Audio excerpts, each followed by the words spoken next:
jusqu'à l'océan d'amour et de miséricorde, jusqu'à l'océan d'amour et de miséricorde. Je traverse les orages, je survole les monts, je traverse les nuages pour aller au sommet. L'âme étincelle divine, te voilà prendre le chemin du retour. Quelle joie de se savoir sur la voie des cacars, le chemin le plus court, jusqu'à l'océan d'amour et de miséricorde, jusqu'à l'océan d'amour et de miséricorde, jusqu'à l'océan d'amour et de miséricorde, jusqu'à l'océan d'amour et de miséricorde.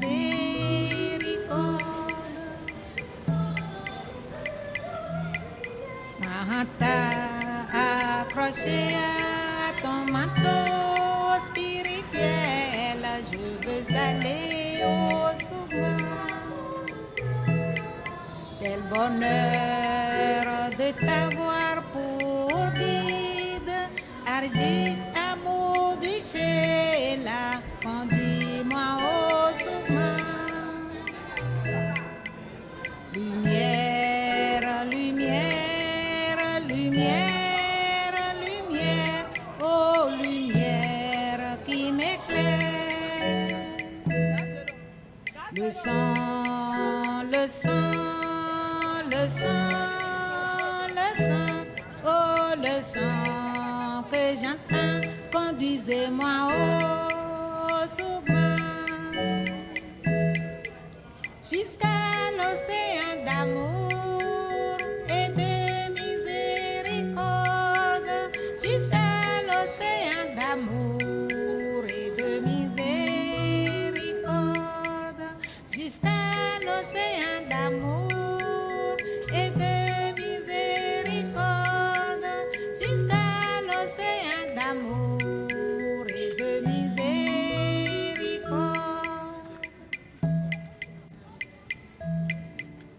Le ciel est ici et maintenant, aux réalités suprêmes, et me conduit à toi. L'âme étincelle divine, te voilà chez toi, baignant dans l'océan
artiste. Elle compose et elle chante. Elle compose même des chansons sur le chant. Et voici l'une de ces chansons quand elle a été à une. Chers frères et sœurs, bonne année. Dieu est mon adversaire divin. Tout le monde a ce amour dans son cœur. Nous pouvons le développer intérieurement et extérieurement par les enseignements intimes. Nous pouvons le mettre aussi en valeur à travers la musique.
les familles de Santos et les pauvres, au Guyani, à Sorben, Pervis de Lida, à Voyon de Porto, à Taïk et B, à Bomé et à l'école, Koupri de Porto Novo, David et Gladiovi, Datia Permenou, les sœurs, frères, enfants, petits-enfants, arrière-petits-enfants, les familles, parents, alliés et amis, d'ici et de là.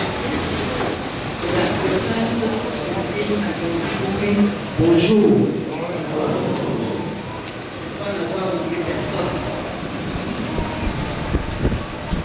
Je m'appelle Sabira Aklokan Ezi et je suis membre du clergé des Cancars.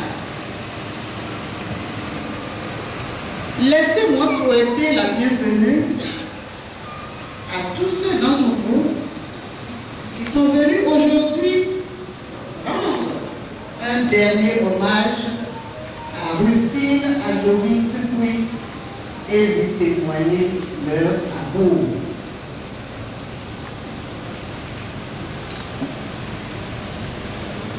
Comme certains parmi vous le savent déjà, Rufine Adjovi Pupui était membre des Cancars, la voie de la liberté spirituelle.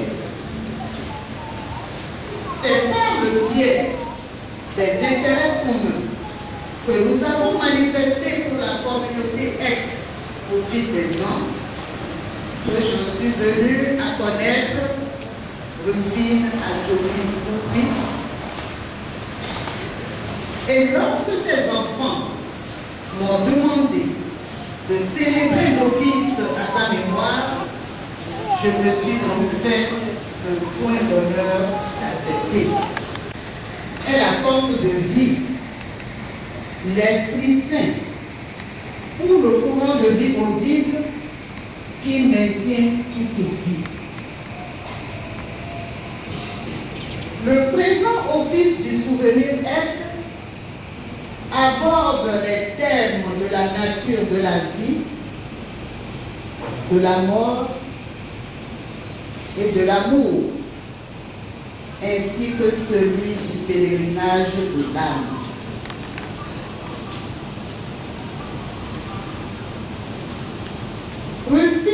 Adjovi Koukoui est une âme individuelle et éternelle, une étincelle divine qui ne meurt jamais, mais qui a quitté cette vie pour en commencer une nouvelle.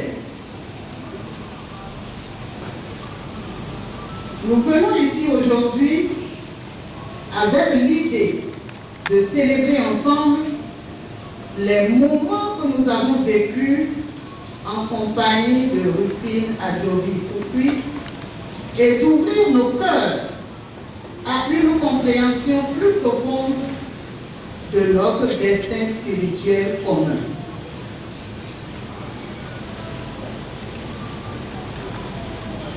Chaque personne est un être divin qui vient s'incarner sur terre afin de poursuivre un but spirituel. Vie après vie, l'âme grandit en amour et en grâce jusqu'à devenir collaboratrice de Dieu.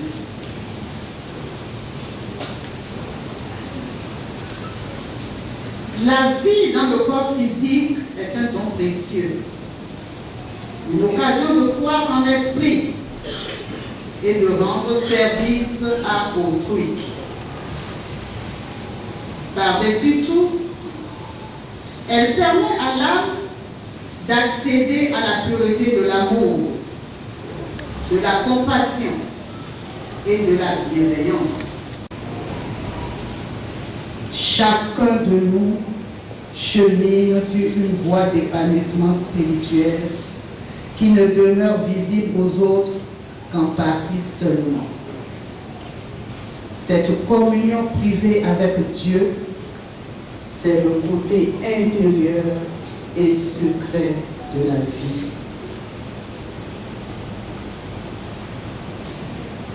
Sur la voie des Cancars, nous croyons que Dieu soumette, projette l'âme ici-bas pour qu'elle se découvre en tant qu'être divin, foulant une terre sacrée. Jamais l'âme n'est privée de la lumière et du son de l'Esprit Saint, les deux aspects de la puissance expressive de Dieu. La lumière éclaire nos pas, tandis que le son invite nos cœurs à retourner vers le foyer céleste.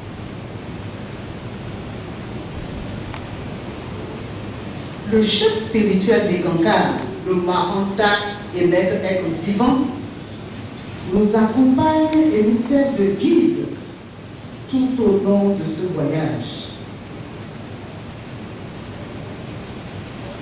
Le Maranta, l'instructeur intérieur, nous mène dans la lumière et le son. Le périple de l'âme est jalonné de naissance et de mort. Mais le passage d'un théâtre d'expérience à un autre n'est qu'une étape de plus sur la voie de retour de l'âme à Dieu.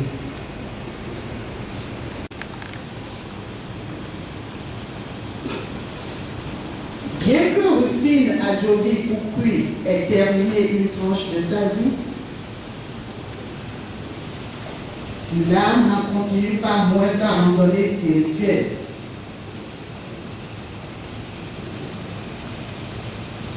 Plusieurs d'entre nous ici présents ont accompagné Rufine Adjovi Koukoui dans son voyage, de même que lui nous a accompagnés dans le nôtre.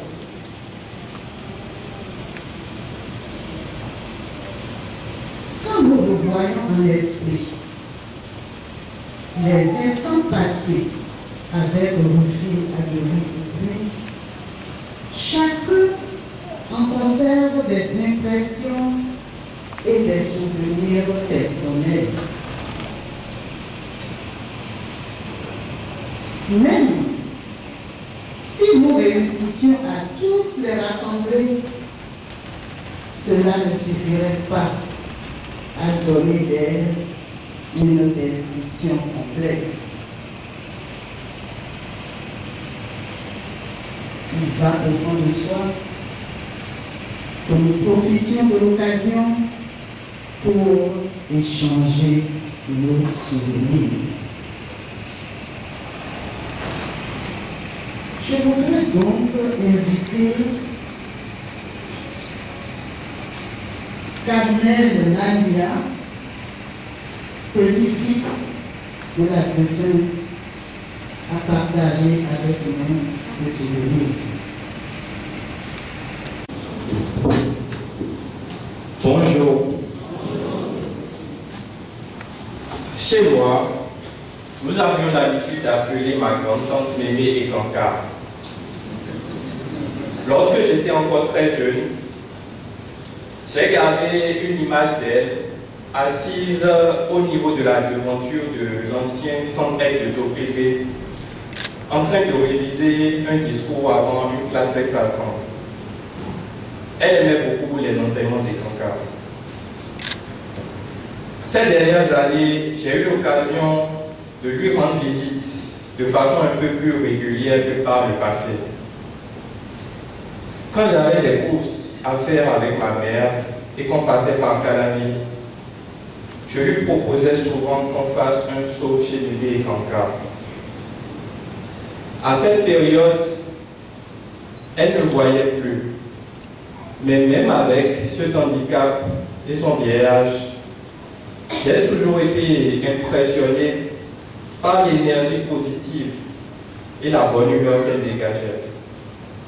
C'était très réconfortant. À chaque fois en me disant que tout ne pouvait qu'aller pour le mieux malgré les problèmes de la vie. N'ayant pas grand-chose à lui offrir pour égaler ce que je retirais de sa présence, je me suis toujours demandé qu'est-ce que je pouvais faire pour lui témoigner davantage ma reconnaissance. Au dernier congrès régional de novembre 2022, auquel je n'ai pu participer qu'à partir du samedi en raison de mes occupations, je me suis demandé à ce moment-là comment profiter au mieux du congrès. Après avoir assisté aux premières activités du samedi matin, ma maman m'a appelé quelques minutes avant le début de la session de l'après-midi, annonçant que Mémé et Kanka étaient sur les lieux du congrès et a demandé à nous saluer. Je me suis vraiment. Je suis donc allé à sa rencontre et dès qu'on s'est salué, tous ceux qui étaient en sa présence se sont subitement rendus compte qu'ils avaient quelque chose à faire sur les lieux du congrès. Et donc chacun est parti de son côté, me laissant seul avec elle. J'ai donc eu l'occasion de passer le reste de la journée avec elle pour l'aider à se déplacer vers les activités qu'elle avait envie de suivre. Elle était restée calme pendant les activités et à la fin, elle m'a communiqué l'essentiel de ce qu'elle a retenu comme suit. Ne donnez jamais la possibilité à personne d'interférer avec vos rêves de liberté spirituelle. Ce message a été important pour moi car j'ai compris que la liberté spirituelle impliquait d'apprendre à assumer ses responsabilités. Je peux dire que grâce à elle, voilà ce que j'ai reçu comme cadeau de ce congrès. Le lendemain, je ne l'ai pas revu et alors je ne savais pas que c'était la dernière fois. J'ai juste entendu ma maman dire qu'elle me transmettait ses remerciements les plus sincères.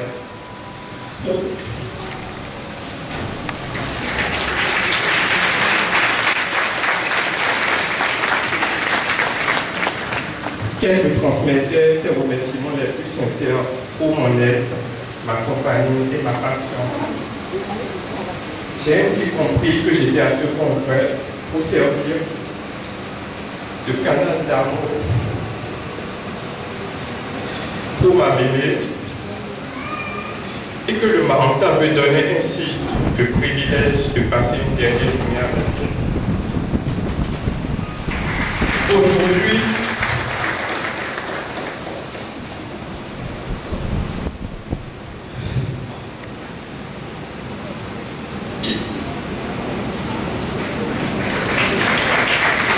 quand nous étions petits, ma soeur et moi.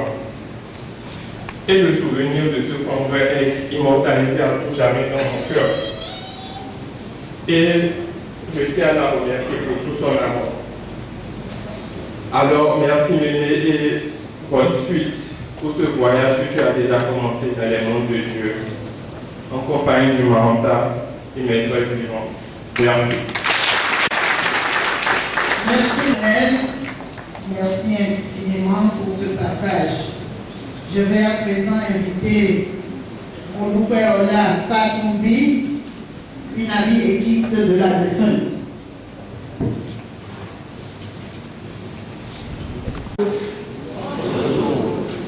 Je sais que c'est peut-être aujourd'hui que certains petits-fils de Mémé Rufine vont reconnaître celle à qui, c'est-à-dire, elle a l'habitude de dire, prenez le téléphone, appelez-moi Olupeola, je veux lui parler. Je sais, ou bien. Donc, merci à ces petits-fils, à ces dames de ménage qui ont toujours fait ce travail. Lorsque Mémé Rufine, elle a 3 noms avec moi, j'ai 3 noms aussi auprès d'elle. Elle est Mémé Rufine, quand c'est ça qui me vient à la bouche. Elle est Tanti Rufine, elle est Roland. Donc moi aussi, comme je suis mère de jumeaux, si elle veut, elle dit Olupeola, ou bien elle dit Roland, ou bien elle dit celle qui parle de cancan à la radio. Elle m'a soutenue. Voilà pourquoi aujourd'hui je tiens à lui dire grand merci parce que je sais qu'elle est là. L'âme ne meurt pas. C'est ce que j'ai retenu de fondamental dans les enseignements de cancan, la voie de la liberté spirituelle. Que je suis âme éternelle, immortelle. Et je dis, Mémé Rufine est présente ici et je voudrais lui témoigner toute ma reconnaissance. Reconnaissance pour les premières années où elle a commencé à fabriquer du savon. Elle a fait mon paquet et elle me l'a envoyé à Porto-Novo. Et je lui ai dit, désormais moi-même je l'ai attiré jamais. Je vais t'envoyer, si ça finit, dit. Donc j'ai eu honte. À un moment donné, je ne lui en parlais pas. Elle me va dire, ça reste, je dis oui, ça reste. Donc ça reste entre nous deux. Et elle se dit qu'elle a toujours quelque chose à me dire. Pourquoi elle devait aller une fois par coup. Elle m'a appelé, elle a dit aux gens de m'appeler qu'elle va se rendre à Parakou et qu'elle doit informer mon Olupeola. Donc une fois par coup, quand elle m'a dit ça, j'ai dit bon, qu'est-ce que je vais faire? Il faut que je trouve une amie à Parakou pour qu'elle se sente vraiment entourée. Et une amie dit, la première que j'ai appelée, elle a dit si c'est pour me mener une fille, je suis prête. Et c'est celle-ci tout le temps que Mémé Rufine est restée à Parakou. Lorsqu'elle est revenue, elle a appelé et dit, je suis déjà de retour. Et chaque fois, elle a toujours un petit mot à mon adresse, c'est-à-dire pour me dire quelque chose d'encouragement, un mot d'encouragement, un mot d'encouragement, un mot d'encouragement. Pourquoi je le dis? Lorsqu'elle finit d'écouter l'émission Corps et âme, une émission qui est à venir à la radio .tv, et que c'est Olupeola qui a animé l'émission, elle m'appelle pour dire Olupeola, tu as parlé à Lucille aujourd'hui et je voudrais te remercier très sincèrement. Il faut continuer, hein, que rien ne te décourage. J'ai dit d'accord, merci, Mémé Rufine. Donc c'est ça, la vie de Rufine, je ne sais pas. Comme nous l'a dit, le test, lui tout à malheur, on ne peut jamais dire tout sur lui. Nous allons dire un des aspects. Donc, l'aspect que j'ai retenu de donner ici, c'est son encouragement envers ma petite personne. À chaque fois que je faisais quelque chose au niveau des enseignements de Kanka, animer un atelier ou bien une émission, elle était toujours là pour m'encourager. Et lorsqu'elle-même, elle a chanté Ouéloussoulo, je lui ai dit vraiment, ça, c'est une première parmi tes chansons. Je n'ai pas la voix pour chanter, mais je crois que la chorale est là, Ouéloussoulo, c'est-à-dire, c'est le moment de mettre Kanka devant le public pour que tout le monde soit informé. Tanti Lucie, Mémé Lucie, Rono, je te dis sincèrement, merci, merci, merci de tout cœur. Merci.